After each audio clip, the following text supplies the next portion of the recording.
Sudah semestinya presiden itu diajukan hak angket atau interpelasi oleh DPR karena melanggar sumpah jabatan.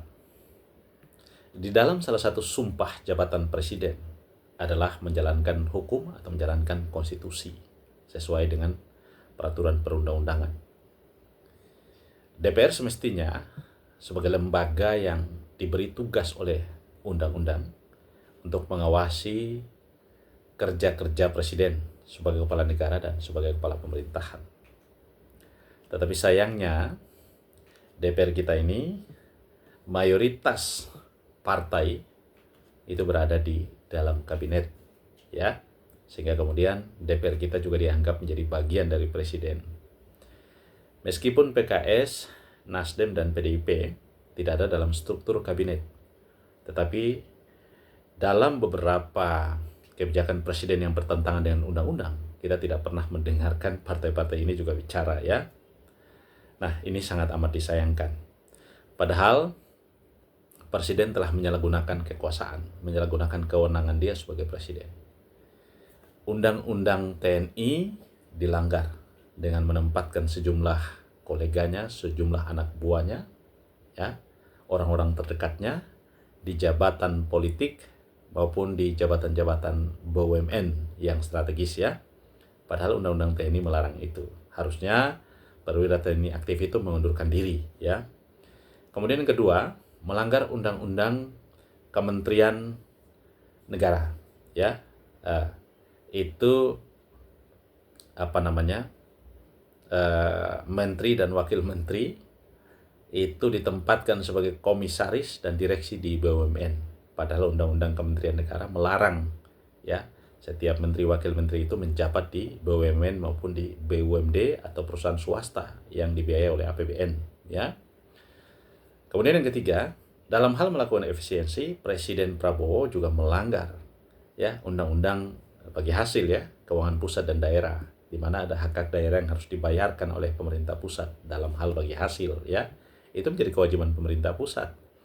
Nah, juga tidak memperhatikan undang-undang APBN dan juga tidak memperhatikan undang-undang Kementerian Negara dan Lembaga, ya, yang dimana sudah diatur proporsi anggaran dan masing-masing kewenangan yang dimiliki, ya.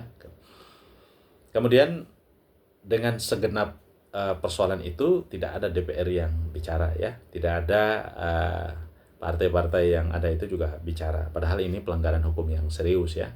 Bagaimana mungkin seorang presiden dengan leluasa menyalahgunakan kewenangannya dengan menabrak undang-undang, ya, kemudian membuat kebijakan yang bertentangan dengan undang-undang. Ingat, keputusan presiden itu lebih rendah daripada undang-undang, ya.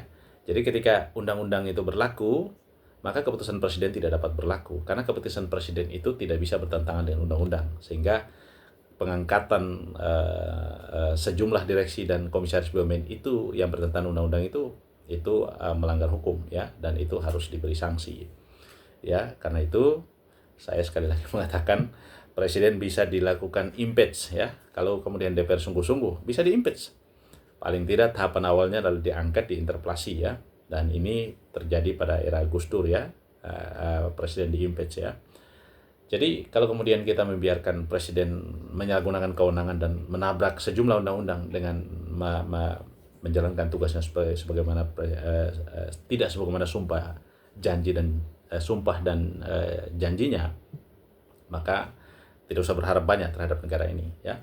Padahal ini baru di awal-awal beliau menjadi presiden, ya.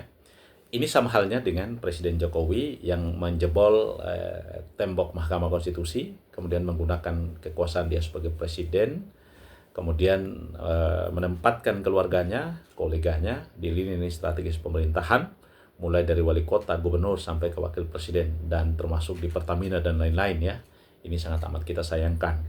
Kalau Presiden Prabowo baru beberapa bulan menjabat sudah melakukan pelanggaran-pelanggaran hukum yang sangat amat serius ini, dan kemudian kita biarkan, menjadi apa negara ini, ya.